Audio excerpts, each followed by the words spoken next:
Em 2022, quando a Ucrânia começou a receber veículos de combate de infantaria ocidentais, os veículos que atraíram mais atenção foram o Bradley americano e o Marder alemão. Ambos eram bem conhecidos. Ambos possuíam históricos de combate. Ambos tinham por trás o peso político de importantes aliados da OTAN. Silenciosamente, sem os comunicados de imprensa e os debates parlamentares que acompanharam as entregas dos Bradley e dos Marder, a Suécia também enviou veículos de combate de infantaria para a Ucrânia, o CV-90. Até o final de 2023, a Ucrânia havia recebido mais de 60 unidades. As tripulações ucranianas, que haviam operado veículos BMP da era soviética durante toda a carreira, relataram que o CV-90 era diferente de tudo o que já haviam experimentado. Não apenas mais bem armado, não apenas mais protegido, fundamentalmente diferente na maneira como lhes permitia combater. Poucos meses depois de sua entrada em operação, unidades ucranianas equipadas com o CV-90 começaram a relatar resultados em combate que seus comandantes não haviam previsto. O veículo fazia coisas que, segundo a doutrina dos veículos de combate de infantaria, exigiam uma plataforma mais pesada ou mais sofisticada. E fazia isso na lama e no frio do leste da Ucrânia, em condições que haviam destruído veículos inferiores. A Suécia o havia construído exatamente para essas condições. Para compreender por que o CV-90 existe, é preciso entender o problema militar específico que a Suécia enfrentava em 1984. A Suécia era oficialmente neutra. Mantinha-se neutra desde as guerras napoleônicas. Mas a neutralidade sueca não era ingenuidade. Os planejadores militares suecos sabiam exatamente como seria uma invasão soviética. Colunas blindadas soviéticas atravessando o Báltico, desembarcando nas costas suecas e avançando pelo terreno florestal do país em direção a Estocolmo. O terreno sueco era a variável fundamental. Estradas estreitas atravessando densas florestas de bétulas e pinheiros. Lagos congelados no inverno. Solo macio durante o degelo da primavera. Travessias de rios sem infraestrutura adequada de pontes. O terreno que retardaria uma invasão soviética também retardaria qualquer veículo que a Suécia utilizasse para detê-la. A Suécia precisava de um veículo de combate de infantaria capaz de operar no terreno sueco com a mesma eficiência com que os veículos soviéticos operavam em suas próprias áreas de treinamento. O M2 Bradley americano era pesado demais para as estradas florestais e pontes suecas. O Marder alemão, embora competente, havia sido projetado para as planícies da Europa Central. Nenhum dos dois veículos havia sido otimizado para a combinação específica de neve profunda, lagos congelados, trilhas florestais estreitas e lama macia da primavera que definia o terreno operacional sueco. A Suécia decidiu construir seu próprio veículo. O programa que produziu o CV-90 começou em 1984 como um desenvolvimento conjunto entre as Forças Armadas Suecas e a Hägglunds, uma fabricante sueca de veículos sediada em Öringsköldsvik, na costa do Golfo de Bótnia. A Hägglunds construía veículos de lagartas para as Forças Armadas Suecas desde a década de 1960. Seus engenheiros compreendiam o terreno sueco porque operavam nele. Os requisitos do projeto eram específicos. O veículo precisava operar em temperaturas de 40 graus abaixo de zero sem pré-aquecimento. Precisava atravessar o gelo dos lagos suecos sem rompê-lo. Precisava percorrer trilhas florestais que engoliriam veículos mais pesados durante a lama da primavera. Precisava transportar 8 soldados de infantaria, combater a partir do próprio veículo e sobreviver às armas instaladas nos veículos de combate de infantaria soviéticos. O CV-90 que surgiu desse processo em 1993 não era o veículo de combate de infantaria mais pesado da OTAN. Com aproximadamente 23 toneladas em sua configuração inicial, era mais leve que o Bradley e comparável ao Marder. O que o diferenciava não era sua categoria de peso, mas a combinação de poder de fogo, mobilidade e ergonomia. O armamento principal era um canhão automático Bofors de 40 mm,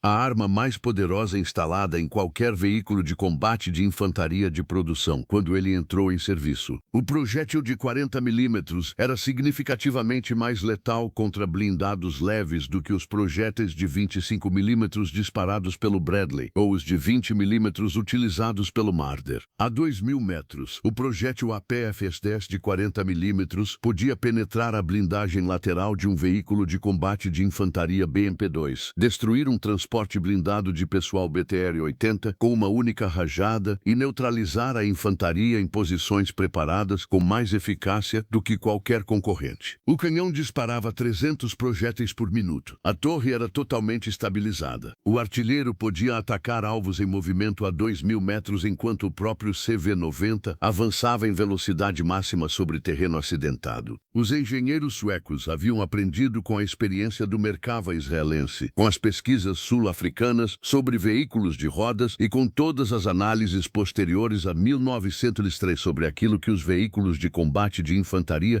precisavam fazer em combates reais, e não em campos de testes. O sistema de estabilização não era um componente adicional. Fazia parte do projeto do veículo desde o início. A suspensão do CV-90 utilizava barras de torção e 7 rodas de apoio, projetadas especificamente para deslocamentos em alta velocidade sobre os terrenos macios e irregulares da Escandinávia. Em terreno firme, podia alcançar 70 km por hora. Na neve, mantinha uma tração que veículos mais pesados perdiam. Sobre o gelo dos lagos congelados, sua pressão sobre o solo havia sido calculada para permanecer dentro dos limites seguros para as espessuras de gelo típicas dos invernos suecos. O compartimento de tropas transportava 8 soldados em assentos projetados para a ergonomia de militares completamente equipados e usando roupas para condições árticas. O sistema de aquecimento era independente do motor principal e capaz de manter a temperatura interna com condições externas de 40 graus abaixo de zero. O veículo podia dar partida a frio nessa temperatura sem pré-aquecimento, uma exigência incluída nas especificações depois que engenheiros suecos documentaram o que acontecia com a confiabilidade dos veículos durante os invernos nórdicos. O sucesso do CV-90 nas exportações não foi imediato. A Suécia encomendou 59 veículos nos contratos iniciais. O primeiro cliente estrangeiro foi a Noruega, que avaliou o CV-90 contra o Bradley americano e o Marder alemão em 1994 e selecionou o veículo sueco com base em seu desempenho durante o inverno norueguês. A Finlândia veio em seguida, com uma encomenda de 102 veículos. A Suíça encomendou 1.086. Os Países Baixos encomendaram 1.084. A Dinamarca encomendou 45. A Estônia encomendou 44 para unidades agora comprometidas com o flanco oriental da OTAN.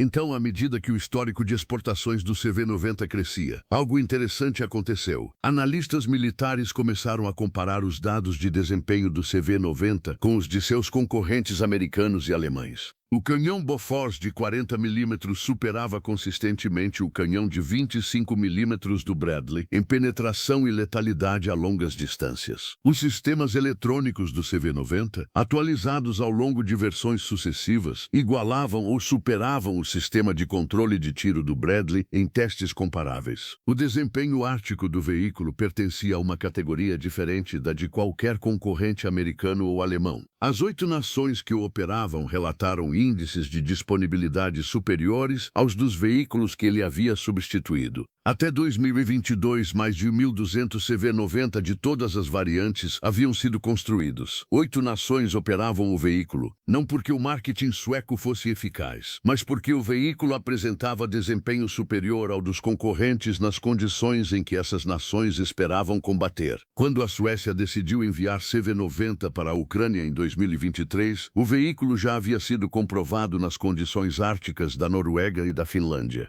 As condições do inverno ucraniano, embora não fossem idênticas às dos invernos árticos noruegueses, compartilhavam características suficientes para que a engenharia do CV-90 para climas frios fosse diretamente aplicável. As tripulações ucranianas que treinaram com o CV-90 na Suécia e na Polônia relataram que os sistemas do veículo continuavam operacionais em temperaturas nas quais outros equipamentos da OTAN exigiam manutenção adicional. O canhão de 40 mm mostrou-se devastador contra os transportes de infantaria russos. Um BMP-2 atingido por uma rajada APFSTS de 40 mm a 1.500 metros não sobrevivia. Um BTR-82A atingido a 800 metros era destruído com uma rajada curta. A infantaria russa desembarcava de seus transportes para evitar os veículos que sabia estarem equipados com canhões de 40 mm e alcance efetivo de 2.000 metros. O efeito psicológico foi imediato e imensurável. Comandantes ucranianos relataram que as forças russas alteravam suas táticas nos setores onde sabiam que os CV-90 estavam operando, evitando as aproximações abertas dominadas pelo canhão de 40 mm. A proteção blindada das versões modernizadas do CV-90 alcançava o nível 5 da norma Stanag 435-CC9 no arco frontal, o que significava que podia resistir frontalmente a projéteis de canhões automáticos de 25 mm. Os projéteis russos de 30 mm disparados pelos BMP-3 ou BTR-82A não conseguiam penetrar a parte frontal de um CV-90 nas distâncias normais de combate. A combinação de poder de fogo superior e proteção superior contra seus adversários mais prováveis criou uma assimetria explorada sistematicamente pelas tripulações ucranianas. Nos confrontos documentados por unidades ucranianas, os CV-90 atacavam consistentemente os transportes de infantaria russos a distâncias nas quais o fogo de resposta russo não conseguia penetrar a blindagem do veículo sueco. Essa assimetria era exatamente aquilo que os engenheiros suecos haviam projetado 40 anos antes, quando decidiram que o veículo destinado a enfrentar transportes de infantaria soviéticos precisava destruí-los antes que pudessem responder com eficácia. A Suécia havia permanecido neutra durante 2 séculos, mas a neutralidade sueca nunca havia sido passiva. Era armada, preparada e projetada para a geografia e para a ameaça específicas da região do Báltico. O CV-90 era a expressão dessa engenharia em aço, componentes eletrônicos e projéteis de canhão Bofors. Quando a Suécia entrou na OTAN em março de 2024, levou consigo não apenas o CV-90, mas também a filosofia de projeto que o havia produzido. A filosofia de que o veículo utilizado por uma nação deve ser otimizado para o terreno onde essa nação combate e não copiado de um projeto otimizado para a geografia de outro país. 8 nações já haviam chegado independentemente à mesma conclusão ao comprar o CV-90. A experiência ucraniana confirmou isso em combate. O silencioso veículo sueco, que ninguém esperava que dominasse o mercado de veículos de combate de infantaria, fez exatamente isso. Não por meio de marketing, não por meio de acordos políticos, mas por meio de uma engenharia que funcionava quando realmente importava, nas florestas, nos campos congelados e nas estradas lamacentas onde os veículos de combate de infantaria realmente lutam.